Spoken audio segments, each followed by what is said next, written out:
What's up, everybody? I'm TheAmazinggap, and today I'm going to teach you how to edit your very own funny moments videos. Just as a disclaimer for this, I want to let you all know that this is for people that already have a basic understanding of at least Premiere Pro, because that's what I edit in, so be warned. Now let's get started. First thing you want to do, of course, new project. Let's call this a thing.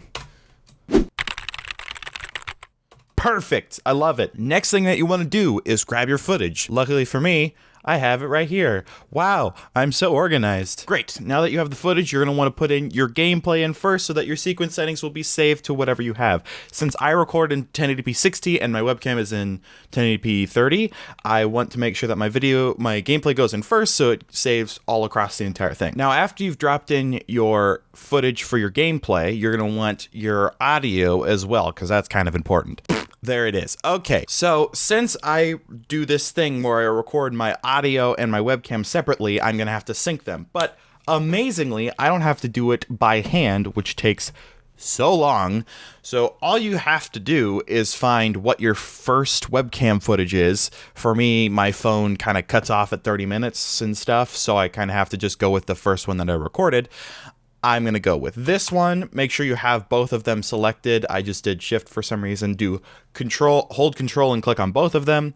Right click and then do merge clips. After you have that, this little window thing will pop up. You'll want to make sure that use audio timecode from Clip Sniper Mang. That's what I call my audio tracks. And then remove audio from AV clip. So that will basically, it will go through it and match all the audio waves so you don't have to do any work.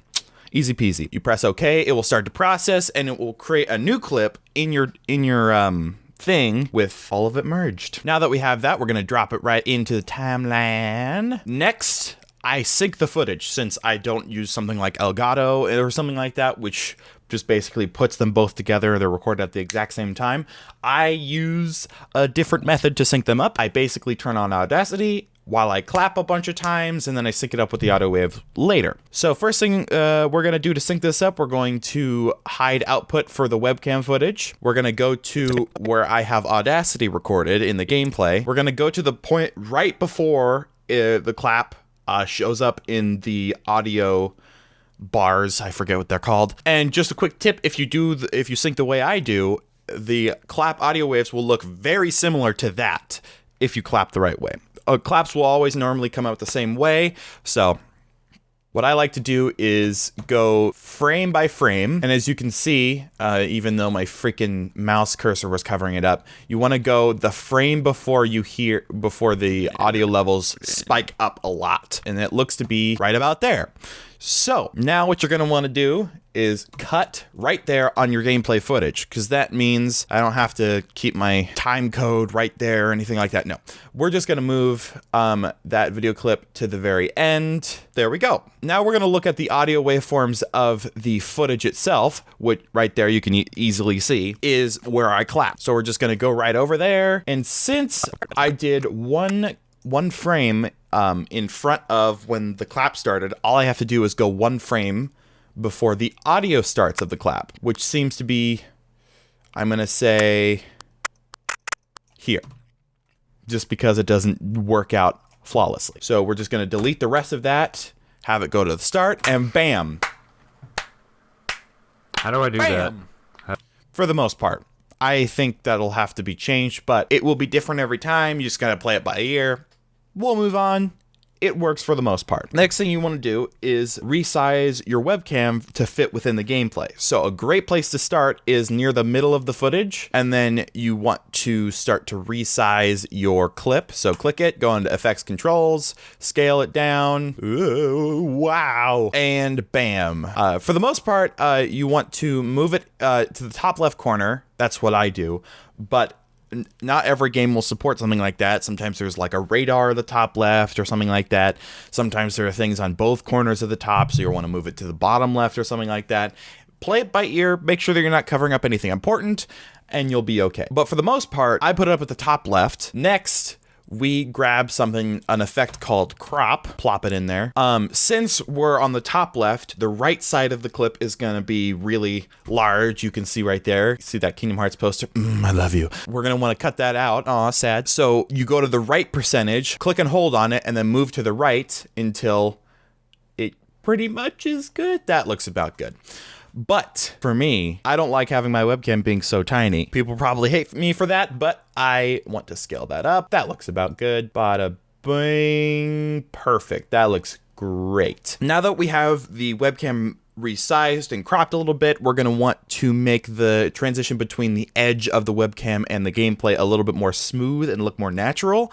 So we add something called a drop shadow. With this, for the most part, if you put it in the top left, you put your webcam in the top left corner, it will automatically have the right direction. It will have the shadow just kind of, but if you put it on the top right, you're gonna have to mess with direction. But for us right now, we're actually perfectly fine. So the first thing for a shadow is use the distance, make it come out not super far because then it'll look really obvious and look really superficial.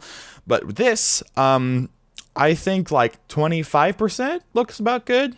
27 looks good. Softness, that changes every time. You're gonna want to mess around with the softness and the distance to make it look great, because you don't want it to look super straight and look super unnatural or anything like that. So we're just gonna mess with that a little bit. That looks about good. So in the end, we mess with 14 distance and 108 softness. Looks about right. Opacity, that basically just means how dark your shadow is going to be.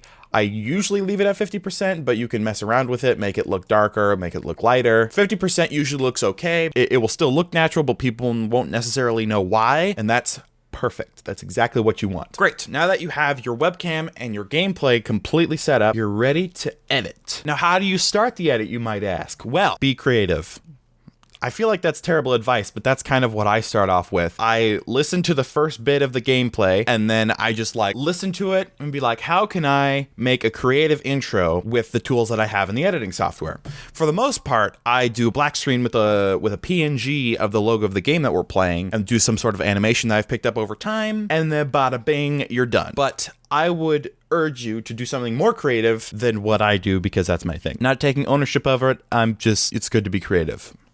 My PSA for today. So we're just gonna do something really fast. I'm just gonna freaking move all of that out. We're gonna Google freaking the game that we're playing, by the way, is Sniper Elite 3. Sniper Elite 3 logo, and then I usually put PNG because then it's just easier. Sometimes in Google Images it won't look perfect, but you just go to the site, download it from there, and bam. Make sure it's a high resolution so then you can resize it and stuff like that and it won't look super weird. This one is, I think, almost 4K, so that will look great. Grab it, drag it into your thing. So we're gonna do some animation. I'm gonna give you a little bit some tips that I use for keyframing. Now, if you don't know what keyframing is basically you set point A and point B, and you give how much time in between those points happen, and then you set those, and it will move. So as a representation, let's just make this clip really long. Over here in your effects window, we're just gonna do position. We're going to scale it down so you can see it better. So I just set the first keyframe, and now we're going to move it to the left. We're going to make it go from the left screen to the right side of the screen. So now that we have position A, this is where it starts.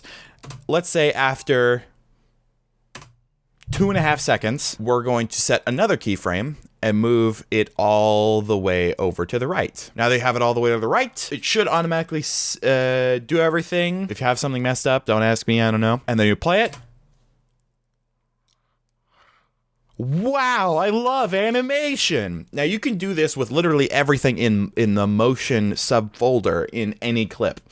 Basically, you can move it up and down, right to left, diagonally, scale it up, rotate it, whatever you want. So that's a little bit of animation, but if you've seen this video after I finished editing it, here, let me just freaking open the project. So I opened this up in a project. This is my finished product of my gameplay that I did for this particular game. And right here, you can see the purple clip right there.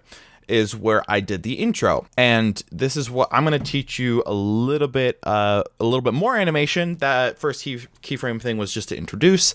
This will show you a little bit more in depth. Basically what I did was, you can see up there, is that I made it boop. I made it do a thing. Cool. So how did I do that? Well, I'll show you. When it comes with something that's popping out of nowhere, it requires you to be very accurate and make it look supernatural. Now, I didn't make it supernatural. Now, I didn't make it look amazing because I don't think I spent all that much time on it, but I'll teach you what I know at least. For the first part, this is just an entirely scale only keyframe animation. Basically, what you want to have is your starting point at the very start. Copy whatever size you want for the logo. Keep that. I'll tell you why later. Then move it all the way down to 0. That means it's completely gone, super tiny, you can't see it. Now, this is something that's interesting. I found that the most natural expansion, the amount of time that you should give in 60 frames, I don't really edit in 30 frames, is 5 frames goes up. So on your keyboard, you want to go right 5 times. And then you're going to want to set another keyframe and set it to paste your original size that you had before, but you're not done there. Size it up just a little bit more and then move 2 more frames after and then set that back to your original size. That will give it kind of a popping animation. Here's the finished product.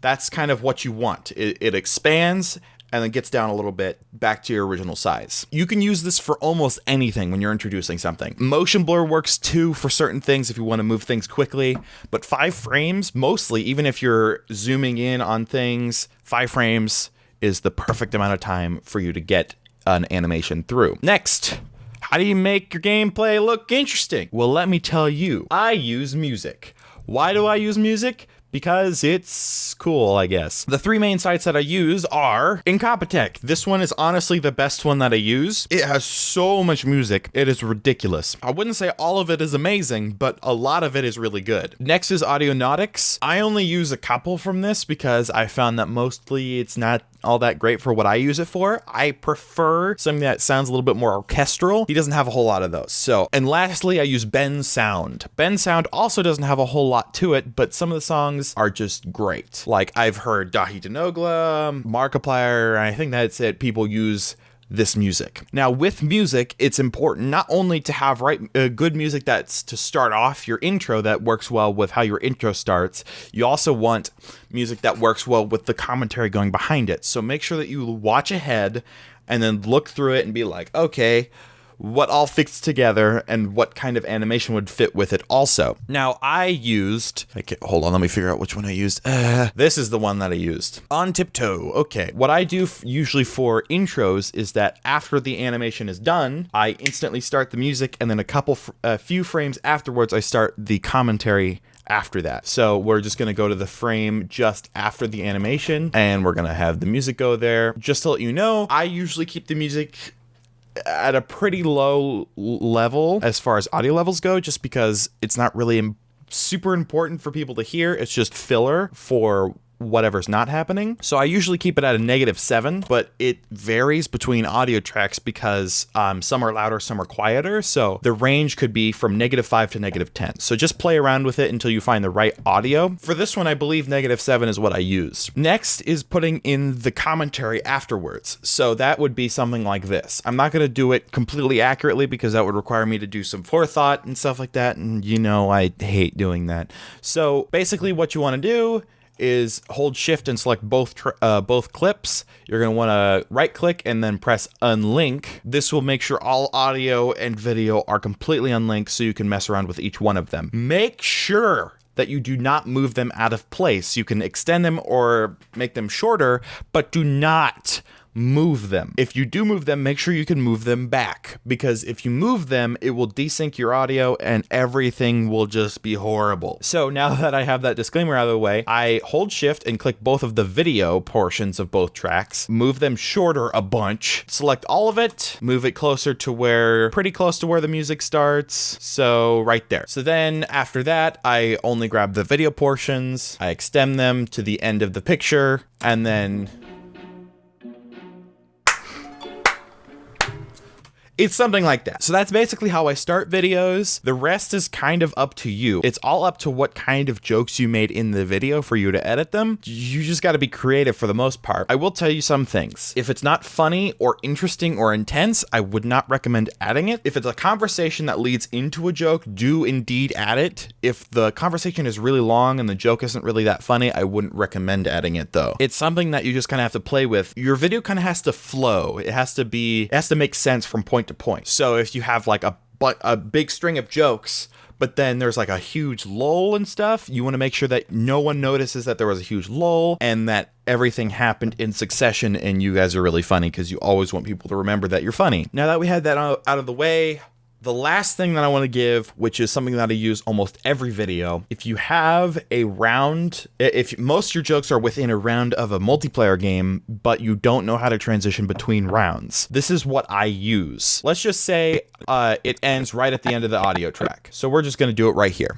We're going to cut. Now that we have it cut, we're going to move the rest of the clips out of the way. And here's what I do that a lot of other people do, but it's very effective. Move to the very end of the clip. Make sure you move that little thing. I don't know what it's called. I'm sorry. Make sure it's pretty much as small as possible, because you're going to be working with really short times. Go over to your effects browser, put in dip to white. Make sure that you put the dip to white on both the gameplay and the webcam footage. Shorten it down a bunch so you can actually see it. And next, you're gonna need sound effects for what this is. We're just gonna grab a bunch of whoosh noises. We're gonna grab this one right here. So now move this tiny clip to the very end of the footage. I'm going to make this bigger so I can see the audio waves a little bit. So now that you have this set up, you're gonna wanna move the peak of the whoosh noise to the very end of the video. So we're gonna move it to about here. It's not quite accurate, but I don't work with this whoosh always. So now what you're going to want to do is move the dip to white to match the length of the audio clip. And now that you have that, make sure your music stops right at the beginning of the whoosh noise, and that should create something that's like this. And that's kind of how transitions work. That's pretty much it. That's basically most of the tips that I can give you for this. I don't really have anything else to give. So thank you for watching this video. If you want to see how I actually record my recording setup, I can make another video for that. But for the most part, this is how I edit. I'm sorry if this was really confusing and you don't know how to edit. This was mainly for the people that are really into kind of the YouTube stuff and want to make something. So I'm sorry for that. But anyways, I will see you in the next video. Peace out.